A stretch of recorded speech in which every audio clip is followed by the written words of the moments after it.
Donc pourquoi, cet e-book a été, créé? C'est parce qu'en fait, quand on organise un événement d'entreprise, un événement quel qu'il soit, le 1er objectif, c'est de créer un moment convivial et c'est également de partager des valeurs qui nous sont, chères. Quand on est une entreprise, l'objectif de créer un événement est évidemment de créer du lien entre les personnes, mais également, d'attirer et de fidéliser, ses propres, participants.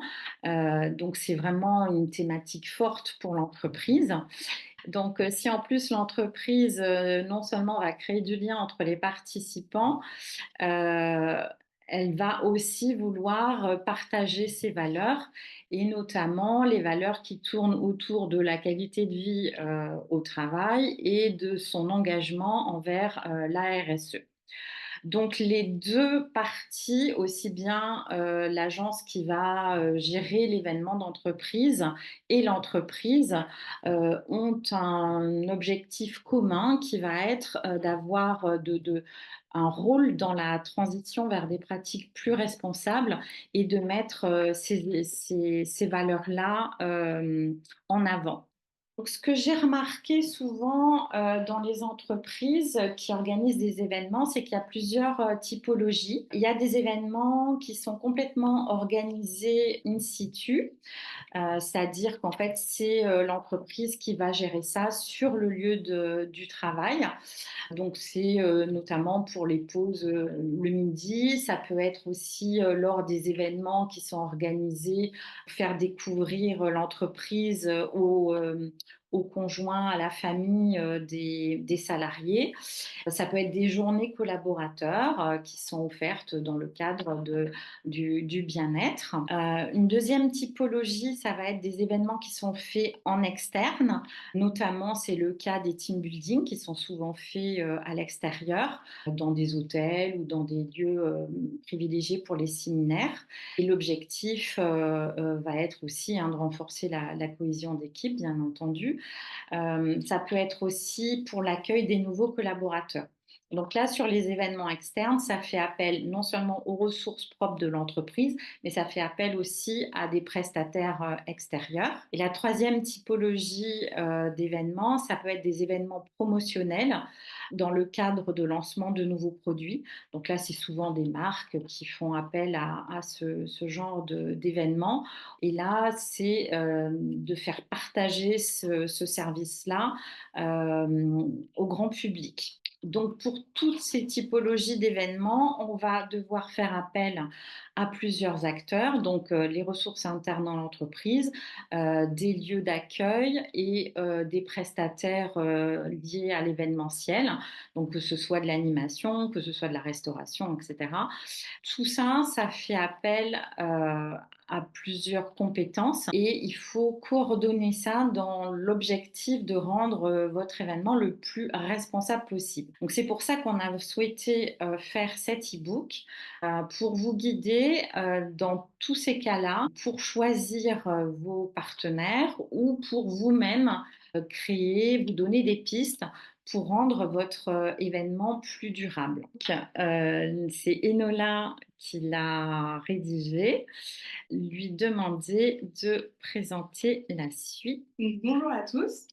Donc, comme l'a mentionné Hélène, l'objectif de cet e-book est de vous offrir des clés et une ligne directrice claire pour vous aider à organiser des événements qui soient à la fois uniques, percutants, mais aussi éco-responsables, qui soient en lien avec les objectifs du développement durable.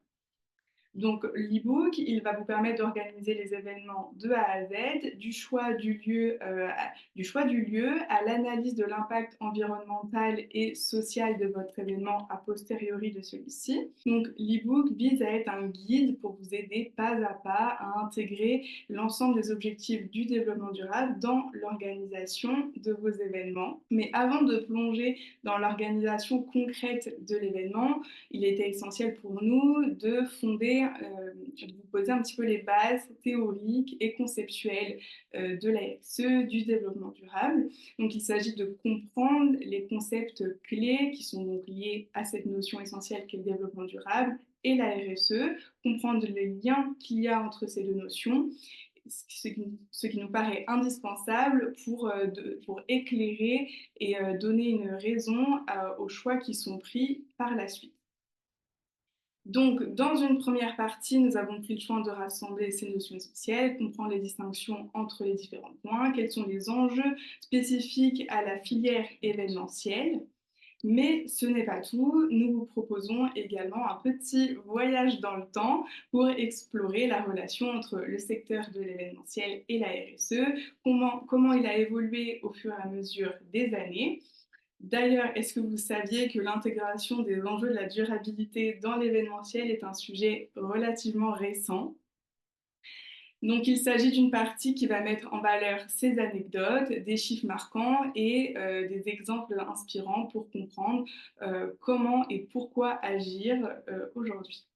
Donc, l'objectif est clair, c'est vous fournir les bases nécessaires pour vous aider dans vos prises de décision. Dans cette deuxième partie, nous abordons concrètement les étapes clés dans l'organisation d'un événement éco-responsable et en premier lieu, le lieu. Comme l'a mentionné Hélène, certains événements peuvent être amenés à être externes, à amener les participants à se déplacer sur de longues durées, de longues distances. Ces dernières années, on a vu notamment l'émergence d'énormément de séminaires en Europe, etc., pour promouvoir la diversité, l'aspect international, mais ce sont des événements qui ont un impact environnemental important. D'ailleurs, savez-vous que 79% de l'impact carbone des événements est lié au transport des participants et à la logistique? C'est un chiffre qui est frappant et qui nous pousse à repenser nos choix.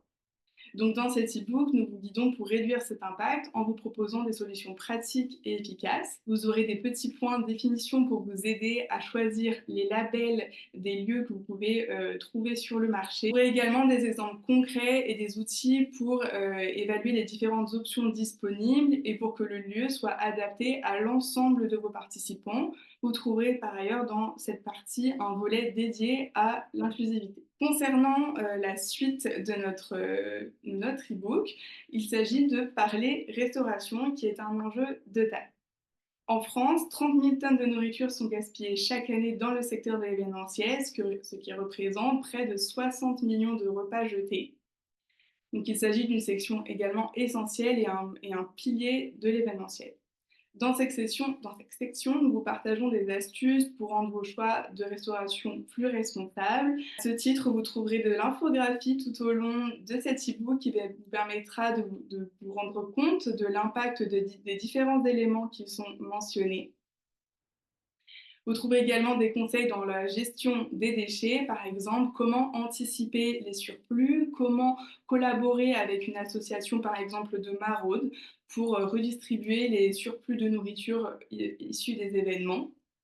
Il s'agit de vous distiller plein de petites astuces tout au long de l'e-book en fonction des différentes thématiques pour vous aider dans l'organisation et optimiser la gestion. Et parce que les chiffres parlent d'eux-mêmes, cette session s'accompagne, comme je vous l'ai dit, d'infographies et de données clés pour vous aiguiller et appuyer vos choix. Par la suite, vous pourrez également découvrir toute la partie dédiée aux animations, à la communication et aux goodies, car un événement, c'est avant tout une expérience, c'est une opportunité unique pour marquer les esprits et pourquoi pas sensibiliser également vos participants aux enjeux du développement durable et de la RSE. Vos partenaires ou participants aiment repartir avec un petit objet qui symbolisera et vous se permettront de se souvenir de l'événement. Mais ils sont une grande source de déchets au quotidien, notamment avec le plastique, la façon dont ils sont produits.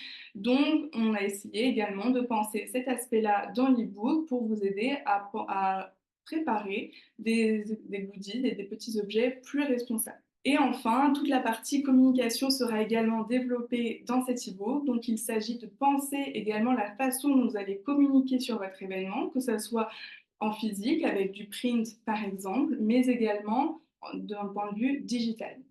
D'ailleurs, vous remarquerez en téléchargeant l'e-book que nous avons fait des choix graphiques cohérents avec cette démarche. Nous avons fait le choix de ne pas mettre de photos, nous avons fait le choix d'un fond neutre pour alléger l'impact carbone de l'e-book, puisque même si il s'agit d'une version dématérialisée, le numérique a également son impact.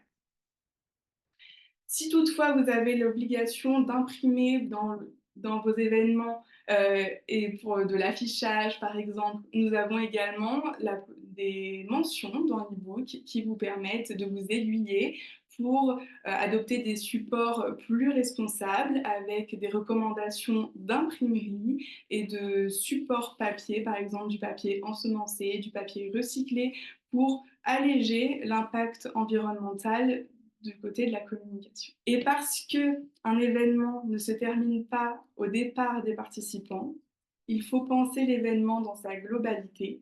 Donc la dernière étape, qui est souvent négligée lors d'un événement, est la mesure de l'impact de ce dernier. Donc, dans l'e-book, la dernière partie, la dernière section de cette seconde partie est dédiée au KPI, à la mesure du retour sur investissement, tant sur la partie événement en soi, est-ce que l'événement correspond à vos attentes, les retours ont été satisfaisants, mais également sur un point de vue environnemental et social, est-ce que les objectifs ont été atteints, quels outils sont possibles pour vous aider dans cette prise de mesure. Tout cela, vous allez le retrouver dans l'e-book. Il s'agit des conseils pour tirer des leçons de l'événement qui vient de se passer et améliorer vos prochaines éditions.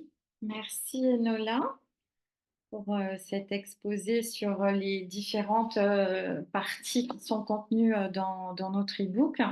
Et la troisième partie qui fera office aussi de conclusion à cette courte présentation, c'est de vous présenter un petit peu ce que nous faisons chez Youdou. Donc en fait, on essaye d'avoir une approche créative du développement durable, puisqu'on fait des animations qui sont basées sur le do it yourself, donc faire soi-même, créer soi-même. Le do it yourself est à la base une activité éco-responsable en soi, puisqu'il s'agit de prendre des éléments et de créer soi-même quelque chose. Donc déjà de nature, on va dire, ce type d'animation est une animation qui se rapproche le plus d'une animation éco-responsable. Mais également, nous faisons un effort pour avoir aussi en interne une approche zéro déchet, aussi bien lors de l'animation en elle-même, du choix des matériaux que nous utilisons dans nos animations. On essaye au maximum d'utiliser soit des matériaux recyclés, soit des matériaux naturels, mais qui peuvent être facilement approvisionnés. On essaye également de favoriser une production locale. Donc, on est basé en Île-de-France. Donc, j'essaye de trouver des fournisseurs sur l'Île-de-France donc, vraiment, ça fait partie d'une grosse prospection, d'une étude, en fait, pour rendre vraiment les animations les plus éco-responsables possibles. Comme je vous l'ai mentionné, ce qui est au centre de nos expériences, eh bien, c'est le bien-être et la convivialité, le bien-être des participants, créer du lien entre eux et favoriser vraiment les interactions pour avoir une atmosphère chaleureuse et bienveillante. Et donc, voilà, ça fait partie aussi des piliers de la RSE et en tout cas de la qualité de vie au travail qui sont au cœur de nos animations. Et le troisième volet, c'est de promouvoir la création d'objets qui vont être jolis, qui vont être utiles, et de laisser libre cours à l'imagination des participants. Donc, c'est un volet qui, pour ma part, est très important aussi, quand on fait une animation, que les gens se sentent fiers de ce qu'ils ont créé et repartent avec quelque chose qui va leur servir et qui va être fier et pouvoir en parler. En ce qui concerne nos animations, on a 3 volets. On a des expériences végétales autour des terrariums, des kokedama, des fleurs et des végétaux séchés. Donc ça, c'est vraiment quelque chose que les gens apprécient parce que ça leur permet de se reconnecter l'espace, se reconnecter un petit peu à la nature et puis de garder un objet naturel chez eux ou dans leur bureau. Un deuxième type d'animation, c'est des animations qui sont organisées sur le consommer autrement, où là, on va reprendre des objets ou des produits du quotidien et on va essayer de les créer nous-mêmes. Par exemple, c'est notamment dans le cadre des cosmétiques solides pour limiter l'utilisation du plastique. Et en plus, on va aussi, il y a une grande partie qui est consacrée à l'upcycling, c'est-à-dire tout ce qui est le déchet de certaines, considéré comme déchet de certaines entreprises. On va s'en servir pour recréer des objets à part entière. Notamment, c'est le cas du cuir, du papier. Enfin, on a vraiment beaucoup de choses qu'on peut valoriser dans cette thématique-là. Et la dernière thématique, ben, c'est des ateliers qui vont être à votre image, c'est-à-dire que pour les besoins spécifiques de l'entreprise, on va concevoir avec vous une animation qui va vraiment refléter ce que vous souhaitez en termes de valeur, de partage, et puis qui correspond à votre besoin. Voilà, donc nous encourageons à télécharger notre e-book. Comme Enola l'a signalé, on a vraiment attaché beaucoup d'importance à donner des outils concrets. Donc, je vous remercie de votre attention.